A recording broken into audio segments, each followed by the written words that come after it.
রাজ্যপাল ধনকর আজ পুরুলিয়ার এক সাংবাদিক সম্মেলনে উপস্থিত হন। এদিন সাংবাদিক সম্মেলনে তিনি জানান, রাজ্যে নির্বাচনে রক্তপাত হিংসার সম্ভাবনা রয়েছে, তাই তিনি রাজ্যকেই দুষেছেন। 2021 पश्चिम बंगाल के लिए बहुत बड़ा मौका भी प्रदान करता है। हमारे यहाँ हर चुनाव के अंदर एक ही चर्चा है देश में कि पश्चिम बंगाल का चुनाव रक्त रंजित होगा, will be attended by violence. मैं सभी से अनुरोध करता हूं, सरकारी तंत्र से करता हूं, पुलिस से करता हूं, आप लोगों से भी करता हूं, हम ऐसे वातावरण का निर्माण करें जहां we have violence free elections. Elections प्रजातंत्र की नींव है।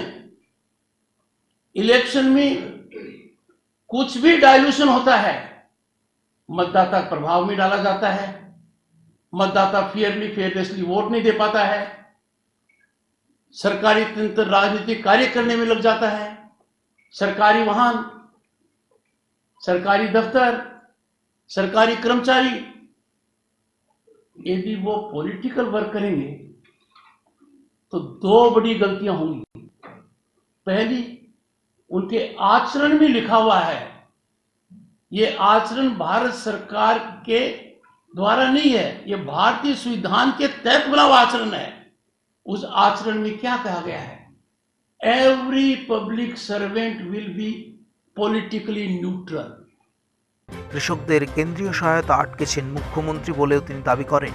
कहता है कि देश में 10 करोड़ किसान हैं, हर किसान को 6,000 रुपये हर साल मिलते हैं, अब तक 14,000 मिल चुके हैं। पश्चिम बंगाल के 70 लाख से ज्यादा किसानों को एक पैसा नहीं मिला। यदि अगर उनको पैसा मिलता तो 9,800 करोड़ होते, 9,800 करोड़ होते। हर किसान को 14,000 रुपये मिलते, बहुत बड़ी रकम है, किसान के पेट पर लात है। राज्यपाल ने मुद्दा उठाया है, सरकार को क्या करना था? पूरी की पूरी राशि केंद्र सरकार से आनी है, पूरी की पूरी राशि हर किसान को मिलेगी, छोटा हो चाहे बड़ा हो, मुझे कोई छोटे बड़े का मतलब नहीं, हर किसान को मिलती है। पश्चिम बंगाल के अलावा देश के हर प्रांत के किसान को मिल रही है। कहते हैं कि हम भी किसान की मदद कर रहे हैं, ये कहते हैं आप करो, पर ये मदद क्यों रोक रहे हो? और आपने मदद कितनी की है? राज्यपाल ने 7 फरवरी 2020 को विधानसभा में पढ़ा है, 710 करोड़ के आसपास कोई मदद की थी तब। कहां 9,800 करोड़, कहां 710 करोड़ तब है।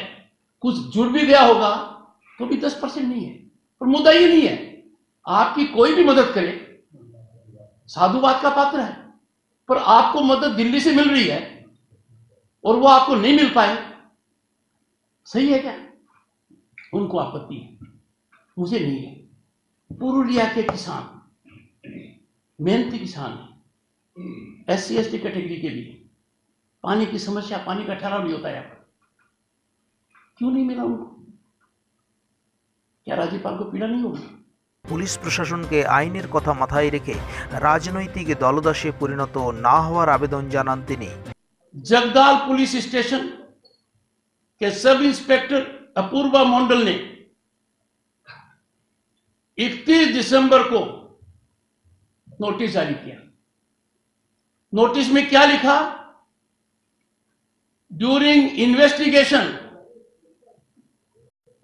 it came into surface that you have submitted petition before the learned additional chief judicial magistrate Barakpur to withdraw the above noted case। समझ में आ गया ना? नोटिस उस व्यक्ति को दिया जा रहा है जिसने एक न्यायालय के समक्ष एक प्रतिवेदन दिया, जिसकी जानकारी न्यायालय ने महाशय को नहीं दी है, जिसकी जानकारी इनको मिल गई है। क्या कहते हैं आगे, hence you are hereby notified to come to Jagdal police station on 1st January 2021 at 2:30 and meet with the undersigned person to clarify the reasons behind this for the purpose of investigation. कहां जा रहे हैं? इतनी भयावह स्थिति तो emergency में भी नहीं थी, तब भी कोई पूछ नहीं पाता था कि कोर्ट में क्यों गए हो।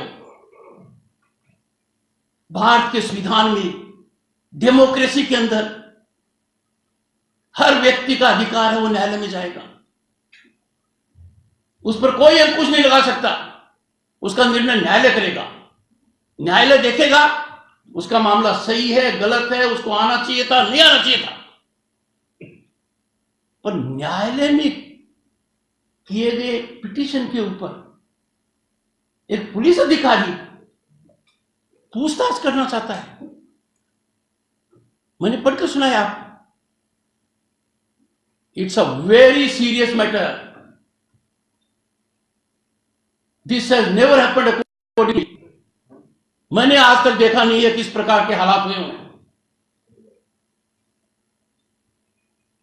मौलिक अधिकारों का इतना बड़ा हनन भारत के संविधान के तहत बर्दाश्त नहीं हो सकता। मैंने इसकी बहुत गंभीर टिप्पणी के साथ राज्य के पुलिस महानिदेशक को चेताया है। मैंने उनको कहा है, मेहरबानी करके तुरंत इसमें देखिए। मुझे आप बताइए, क्या इससे बड़ी चिंता का कोई कारण हो सकता है कि कोई व्यक्ति न्यायालय के समक्ष प्रतिवेदन करता है, उस व्यक्ति को विधिवत नोटिस देती है पुलिस और कहती है कि हमारे संज्ञान में आया है कि आपने एक न्यायालय में पिटीशन दिया है, हम जानना चाहते हैं उसका आधार क्या है। This is playing with fire, this is contrary to rule of law, this is unconstitutional. और मैं उम्मीद करता हूं कि पुलिस के शीर्ष अधिकारी इसका संज्ञान ही नहीं ले, सरकार संज्ञान ही नहीं ले, पर जिस किसी ने भी यह कृत्य किया है उस पर गंभीर कार्यवाही होनी चाहिए। आपके यहां की भी जानकारी मुझे मिली है। मैं बहुत विनम्र भावना से पुलिस अधिकारियों को कहना चाहता हूं, मेहरबानी करके कानून से दूर मत जाइए, संविधान के दिखाए गए रास्ते से मत भटकिए। अगर आप कानून के रास्ते से भटकेंगे तो बेपरवाह मत होइए, बेलगाम तरीके से काम मत कीजिए। ऐसा मत सोचिए कि कानून आपको अकाउंटेबल नहीं करेगा, कानून निश्चित रूप से करेगा। সংবাদ মাধ্যমকে নির্বাচনের জন্য নানা দায়িত্ব পালনের আবেদনও তিনি করেন। সারা বক্তব্য জুড়ে নির্বাচনে মুখ্য বিষয় হিসেবে উঠে এসেছে এদিন। कुछ लोग कहते हैं कि राज्यपाल निष्पक्ष चुनाव की क्यों बात करता है। राज्यपाल की शपथ है, राज्यपाल का दायित्व है, आम आदमी का दायित्व है, आम नागरिक का दायित्व है, आप लोगों का दायित्व है। क्या आप चाहते हैं कि चुनाव में हिंसा हो? क्या आप चाहते हैं कि चुनाव में आदमी फ्रीली वोट नहीं दे पाए? क्या आप चाहते हैं कि चुनाव में सरकारी कर्मचारी राजनीति का काम करे? क्या आप चाहते हैं सरकारी वाहन, सरकारी दफ्तर का उपयोग राजनीति के लिए किया जाए? कोई चाहता हो तो मुझे बताइए, मैं सुनने को तैयार हूं। ये मुहिम चलनी चाहिए। प्रजातंत्र को बचाने का सबसे बड़ा साधन है चुनाव साफ हो, निश्चित रूप से नियमानुसार हो और मतदाता अपनी भूमिका जैसी वो चाहे निभाए। राज्यपाल की हैसियत से मेरा कोई मत नहीं है कि वो किसको मत देते हैं, ये उनका काम है। किसी को भी मत दें, I am not a stakeholder in politics. मेरा कंसर्न है governance according to constitution, according to rule of law. इसीलिए मैं लगातार कहता हूं अब हालात बदलने पड़ेंगे। क्यों? ये जो दशक शुरू हो रहा है 2021 में, ये दशक दुनिया के लिए बहुत महत्वपूर्ण है। ये दशक देश के लिए महत्वपूर्ण है। ये दशक पश्चिम बंगाल के लिए बहुत ज्यादा महत्वपूर्ण है। ये दशक तय करेगा कि आने वाली शताब्दी के बचे हुए सालों में दिशा क्या होगी, हम कहां जाएंगे। निर्णायक होगा ये दशक, पश्चिम बंगाल के लिए भी निर्णायक है। इस निर्णायक की शुरुआत हमें 2021 में पूरी दुनिया को दिखाकर करनी चाहिए कि पश्चिम बंगाल के जो चुनाव हैं निष्पक्ष हैं, मतदाता को फ्रीली, फेयरली, फेयरलेसली वोट देने का दिया गया है। सरकारी तंत्र राजनीति में बिल्कुल लिप्त नहीं है और हिंसा का दूर दूर तक नाम नहीं है। पर जब मेरे सामने ताने बाने की बातें आती हैं, विशेषकर ये आती हैं कि नीचे के स्तर पर पुलिस अधिकारी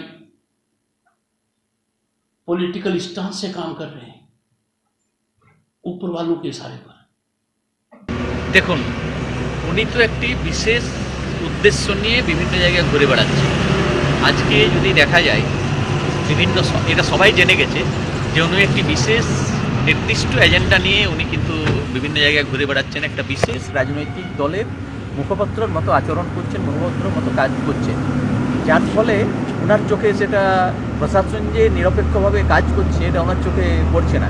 কিন্তু প্রশাসন খুবই আজকে ভারতবর্ষের বিভিন্ন রাজ্যের কথা যদি চিন্তা করা হয়, ভারতবর্ষের বিভিন্ন রাজ্যের কথা যদি আমরা দেখি, তাহলে পশ্চিমবঙ্গে সব দিক দিয়ে কিন্তু প্রশাসন মানুষের, বিশেষ করে পশ্চিমবঙ্গের মানুষের ঘরে ঘরে পৌঁছে গেছে প্রশাসনের কর্তারা। এইটাই তো আজকে সব থেকে বড় ব্যাপার, যেটা ভারতবর্ষের কোনো রাজ্যে এই জিনিসটা নেই। কিন্তু ওনার চোখে সেটা পড়ছে না। উনি যেহেতু একটা নির্দিষ্ট এজেন্ডা নিয়ে একটা রাজনৈতিক দলকে রাজনৈতিক দলের স্বার্থে উনি কাজ করছেন, এইটা আজকে পরিষ্কার হয়ে গেছে, যার ফলে ওনার চোখে এই জিনিসটা আজকে আসছে। এবং ওনার আচরণের জন্যই কিন্তু আজকে উনি যেভাবে বিভিন্ন জায়গাতে আচরণ করছেন, সে আচরণের জন্যই প্রশাসনিক যারা কর্তা ব্যক্তি আছেন তারাও সেইভাবেই তার কাজ করে চলেছেন। না না না, প্রশাসন, পশ্চিমবঙ্গের প্রশাসন কখনোই কোনো নির্দিষ্ট দলের হয়ে কাজ করে না। পশ্চিমবঙ্গের প্রশাসন সবসময় নিরপেক্ষভাবে কাজ করার চেষ্টা করে, মানুষকে পরিষেবা দেওয়ার চেষ্টা করে। প্রশাসনের যেটা কাজ, অর্থাৎ প্রশাসনের কর্তারা প্রশাসনের দায়িত্ব সম্বন্ধে তারা সচেতন, এবং তারা সচেতন হয়েই কিন্তু মানুষের সেবায় তারা কাজ করে চলেছেন, মানুষের জন্য কাজ করে চলেছেন। যেভাবে প্রশাসনের কাজ হওয়া উচিত সেভাবেই কিন্তু প্রশাসন আমরা দেখছি যে কাজ করে চলছে। এটা তো পরিষ্কার হয়ে গেছে যে আজকে সমস্ত জায়গাতে যেখানেই তিনি যাচ্ছেন সেখানেই একটা নির্দিষ্ট রাজনৈতিক দলের মুখপাত্রের মতো কাজ করছেন, নির্দিষ্ট রাজনৈতিক দলের কিভাবে ভালো হতে পারে সেইটা তিনি দেখছেন, যার ফলে তার আচরণের মধ্যে যে প্রকাশ পাচ্ছে সেই প্রকাশের জন্যই কিন্তু আজকে এই ঘটনাগুলো ঘটছে। পশ্চিমবঙ্গে কৃষক বন্ধু প্রকল্প চালু হয়েছে এবং এই কৃষক বন্ধু প্রকল্পের মধ্যে সবাই কিন্তু আজকে যারা সুবিধে পাচ্ছে।